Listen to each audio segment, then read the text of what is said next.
Hi, Nick Osborne with the Personal Training Department Blueprint. We're back with our next video lesson on how to improve your personal training department. Now, I've been doing a lot of consulting and speaking and installing systems over the last 7 years, and I keep running into the same issue. That is owners who want a quick fix for a cultural issue. Now, that might not make a lot of sense right off the bat, but you have to understand that most of the time we run into 5 trainers in our gym. And we're going to go over those 5 trainers and what to do with each one of them. How do we solve a problem?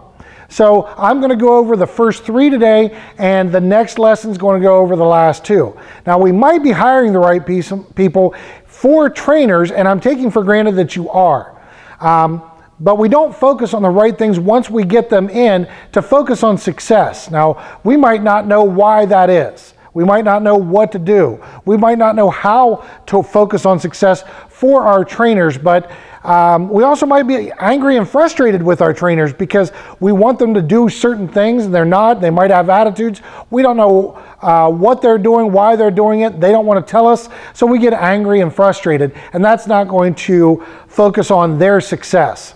Regardless of the reason of what gets in our way as managers or owners, I'm going to give you the simple things what to do with each of the 5 trainers that probably showing up in your business.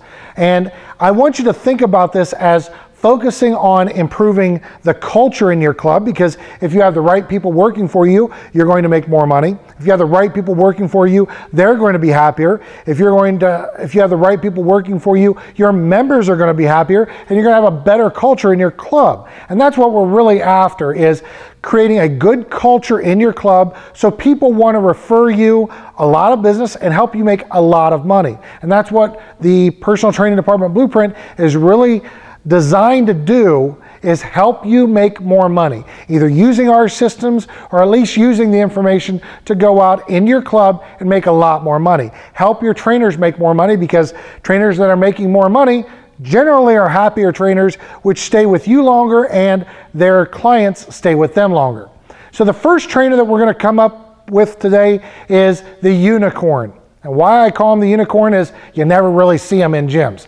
This is the trainer that is full, doesn't need to add any more clients, is doing everything they're supposed to do in the club. They're a cultural benefit to the team and to the club.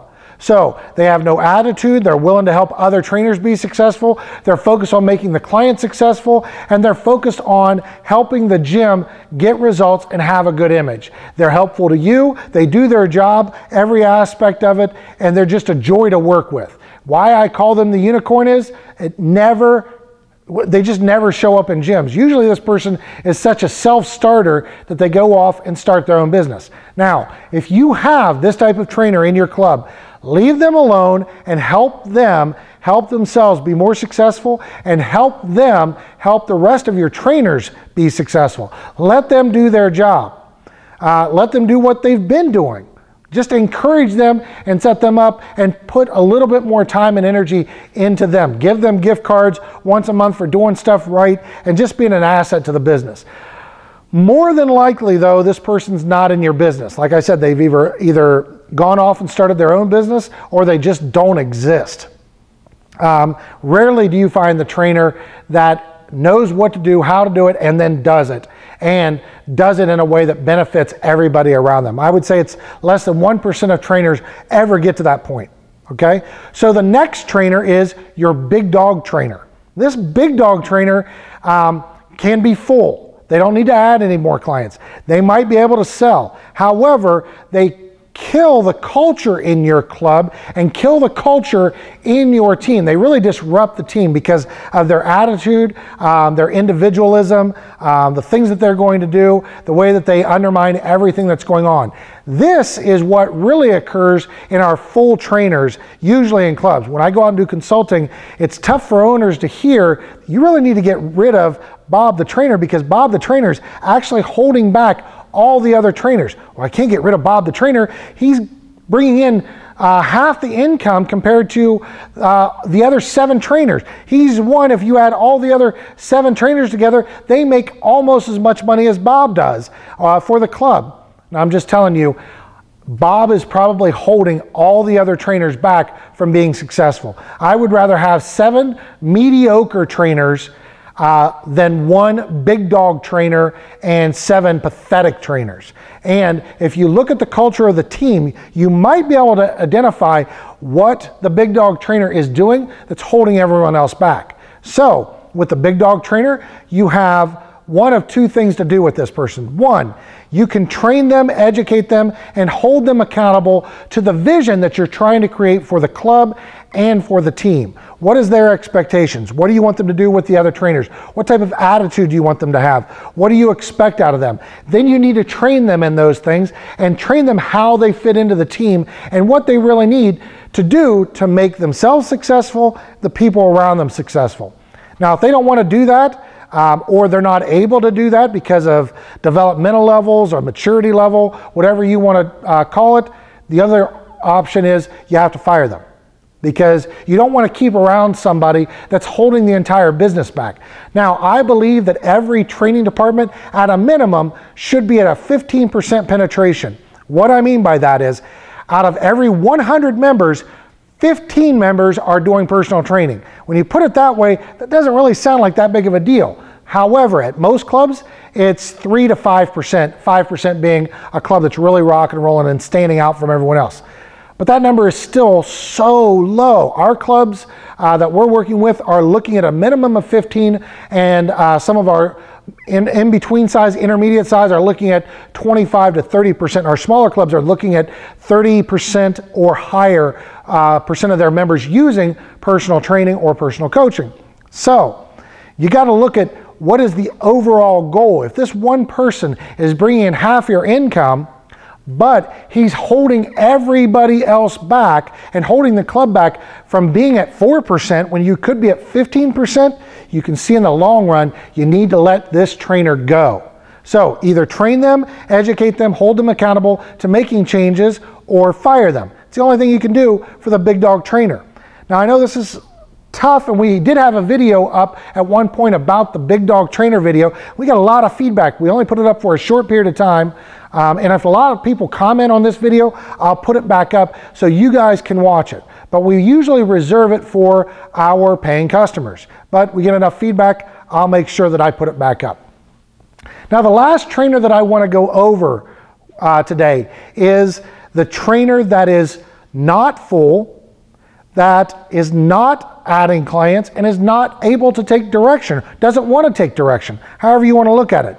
This is the trainer that is going to kill you and the team around them. The reason being is you've made a bad hiring decision. Now, we all make bad hiring decisions. I make them, and we can refine your hiring process, but you are still going to have people come in that should not be in your club, that should not work for your club, who sounded great on paper, they look great in an interview, but when push comes to shove, they're just not good cultural fits.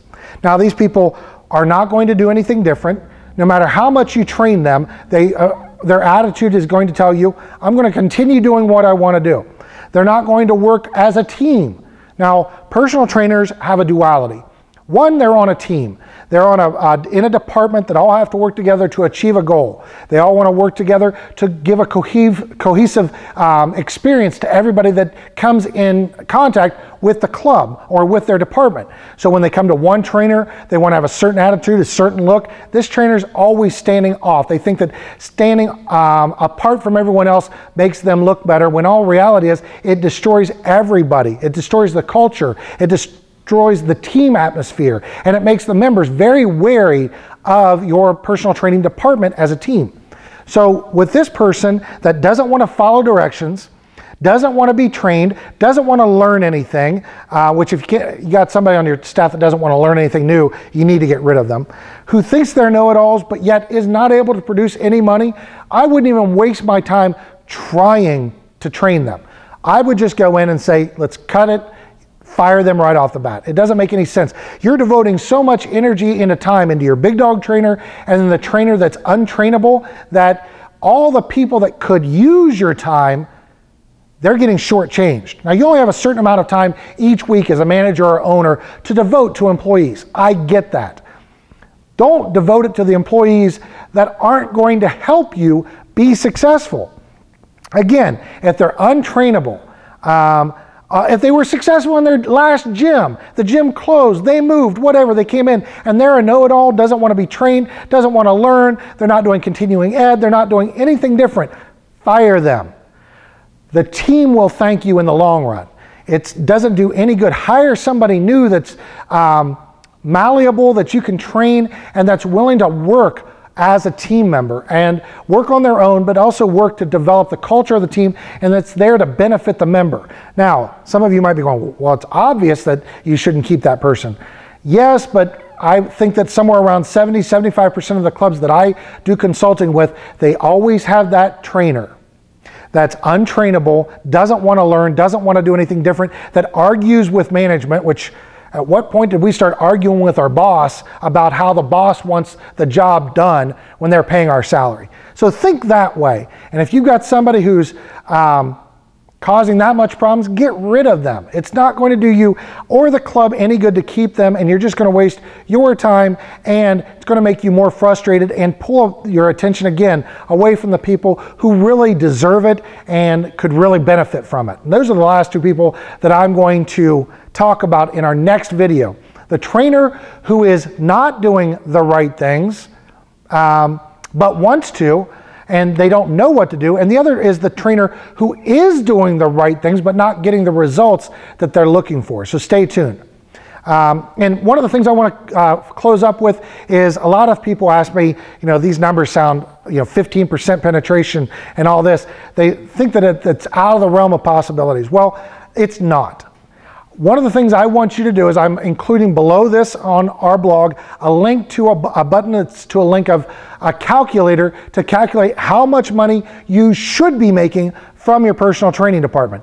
It's quick. You put in a couple variables, what state you're in, all that sort of thing, and it gives you a calculation of how much money you should be making as a minimum from your personal training department. Now, some of our IFCS clients are doubling these numbers because they're in that 30% range. Some are working to they're at 12%, trying to get to that 15% penetration and meet those numbers. That's our job, is to help you be successful. But you got to know where you're starting. Just like our clients, right at the beginning, we want to go in and do body fat measurements so we know what kind of results are we getting for our clients over time, but we got to know where we're starting. Same thing with you. You want to know where you should be and where you are?